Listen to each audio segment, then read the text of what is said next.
ఓం నమ శివాయ. సనాతన సాంప్రదాయాలు సిరీస్లో భాగంగా ఇవాళ మనం దీపారాధన గురించి తెలుసుకుందాం. దీపం పరబ్రహ్మ స్వరూపం. దీపంలో సకల దేవతలు ఉంటారు. మనం ఏ పూజ చెయ్యాలనుకున్నా ముందుగా దీపాన్ని వెలిగించాకే ఆ పూజ మొదలు పెడతాం. అలాంటి ఆ దీపాన్ని సాంప్రదాయబద్ధంగా ఎలా వెలిగించాలో ఈ దీపారాధన శ్లోకంలో చెప్పారు. సాధ్యం త్రివర్తి సంయుక్తం వహ్నినాయోజితం మయా గృహాన మంగళం దీపం త్రైలోక్యతిమిరాపహం భక్త్యా దీపం ప్రయచ్చామి దేవాయ పరమాత్మనే త్రాహి మాం నరకాత్ ఘోరాత్ దివ్య జ్యోతిర్నమోస్తుతే. ఈ శ్లోకానికి అర్థం 3 వత్తులతో నెయ్యితో వెలిగించిన ఈ దీపం వెలుగుకి 3 లోకాల చీకట్లు పోతాయి అని, ఈ దీపాన్ని భక్తితో సమర్పిస్తున్నాను, భయంకరమైన నరకం నుండి బయటపడేసే ఈ దీపానికి నమస్కరిస్తున్నాను అని. ఇప్పుడు మనకు కొన్ని సందేహాలు వస్తాయి. మొదటగా ఎలాంటి ప్రమిదల్లో అంటే ఎలాంటి కుందుల్లో మనం దీపం వెలిగించాలి అని. బంగారం కానీ, వెండి కానీ, ఇత్తడి కానీ లేదా మట్టి కుందుల్లో కానీ ఏది మనకి అందుబాటులో ఉంటే వాటితో వెలిగించవచ్చు.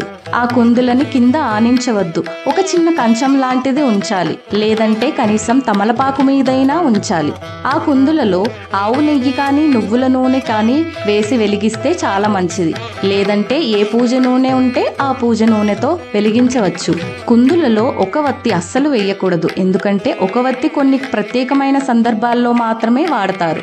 కాబట్టి 3 కానీ కుదరకపోతే కనీసం 2 వత్తులు పెట్టి వెలిగించాలి. 3, 5, 7 సంఖ్యల్లో కూడా వత్తులు పెట్టవచ్చు. ఈ రోజుల్లో వత్తులని ఇంట్లో తయారు చేయడం అందరికీ వీలు పడకపోవచ్చు. కాబట్టి బయట కొన్న వత్తులనైనా మనం వెలిగించే ముందు ఒకసారి మన చేత్తో వత్తి ఆ తర్వాత వెలిగించాలి.